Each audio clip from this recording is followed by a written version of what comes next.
আর আমরা যারা ওই হত্যাকাণ্ডের কিছু অবশেষ আমরা দেখেছি ওই ইয়েতে শহীদ বুদ্ধিজীবী কবরস্থানে সেদিনকার যে সিনগুলো আমরা দেখেছি, সেগুলো যখন দেখবে তখন যারা দেখবে ওই সিনগুলো না ভোলার না। ডিসেম্বর মাসের প্রথম থেকেই পাকিস্তানি আর্মি, হানাদার বাহিনী তারা পিছু হটতে শুরু করেছে। আমরা খবর পেতে লাগলাম নানান জায়গা থেকে যে পথে ঘাটে তাদেরকে প্রতিহত করা হচ্ছে, এমনকি গ্রামগঞ্জে প্রতিহত করা হচ্ছে। হ্যাঁ, তাদেরকে গ্রাম বাংলার আমাদের মা বোনেরা ওই তাদের হাতে এই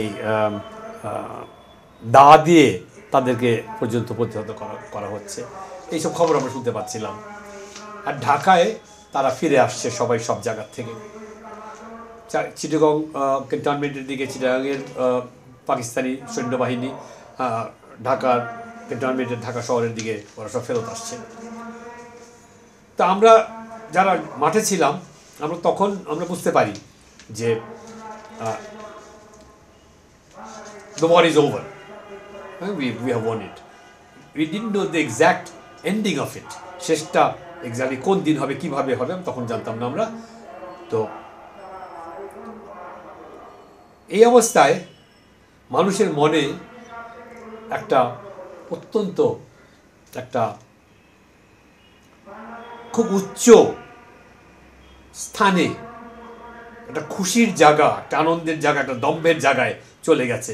দ্যাট আমরা স্বাধীন করতে পেরেছি, আমরা সেই দিকে এগিয়ে যাচ্ছি। The final day is coming.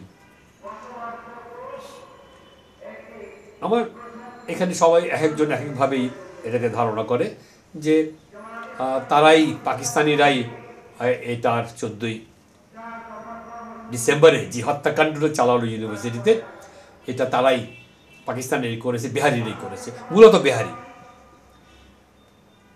কারণ তারা এই দেশটাকে পরবর্তীতে ওটা এরা মেধাশূন্য করে দেবে। সেই জন্য 16ই ডিসেম্বরে আমাদের বিজয় উল্লাসটা একটু স্থিমিত হয়েছে, একটু ম্লান হয়েছে 14ই ডিসেম্বরের জন্য, এই হত্যাকাণ্ডের জন্য।